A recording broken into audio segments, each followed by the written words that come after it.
Hi అండి అందరికీ. ఈరోజైతే వాన అసలు ఆగకుండా పొద్దున్నుంచి అయితే పడుతుంది. ఇంకా ఇంట్లో వేడి వేడిగా ఏదైనా చేసుకొని తిందాం అనుకున్నాం. ఇంకా ఎవరికైనా వాన పడుతుంటే బజ్జీలు పకోడీ అయితే తినాలనిపిస్తుంది.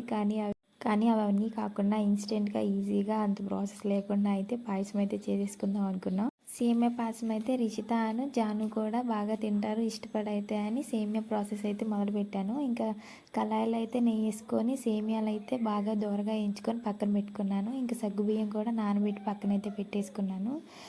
సేమియాలు అయితే ఎక్కువ మాడనివ్వకండి. నానబెట్టుకున్న సగ్గుబియ్యాన్ని అయితే ఒక గిన్నెలో పెట్టి ఉడికించడం అయితే స్టార్ట్ చేశాను. ఇంకా గిన్నెలో వర్కౌట్ అవుతుందని అర్థమైపోయింది. ఇంకా వేరే దాంట్లో అయితే సగ్గుబియ్యం వేసి ఉడికించాను. ఇంకా సగ్గుబియ్యం సేమియాలు రెండు ఉడికించిన తర్వాత కాచిన పాలు కూడా దాంట్లో పోసేసుకొని కొంచెం 2 పొంగులు వచ్చేదాకా ఉంచి దాంట్లోనే కొట్టు పెట్టుకున్న బెల్లాన్ని అయితే వేసేయండి. మీకు తీపి సరిపోయినంత వేసేసుకుంటే సరిపోతుంది. ఇంకా తర్వాత 2 నిమిషాలు అలా పొయ్యి మీద ఉంచి సర్వ్ చేసుకుంటే వేడి వేడి పాయసం అయితే రెడీ అయిపోయింది. నిజం చెప్తున్నాను, 2-3 టైమ్స్ అయితే ట్రై చేశాను పాయసం చేయడానికి. ఇంత బాగా అయితే కుదరలేదు. ఇదైతే చాలా బాగా కుదిరింది. దీంట్లో జీడిపప్పు బాదం పప్పు కూడా ఉంటే చాలా అదృష్టం వేద్దాం అనుకున్నాను, కానీ మా ఇంట్లో అయితే లేవు అవైలబుల్గా. ఇంకా పుట్టది కూడా ఇష్టంగా తినేసింది. ఇంకా రిషిత అయితే స్కూల్కి వెళ్ళింది. తన కోసం అయితే తీసి పక్కన పెట్టాను. ఇంకా వచ్చిన తర్వాత అయితే తినిపించేస్తాను. వీడియో నచ్చినట్టయితే లైక్ చేయండి, షేర్ చేయండి, ఛానల్ అయితే సబ్స్క్రైబ్ చేసుకోవడం మర్చిపోకండి. Thank you for watching the video.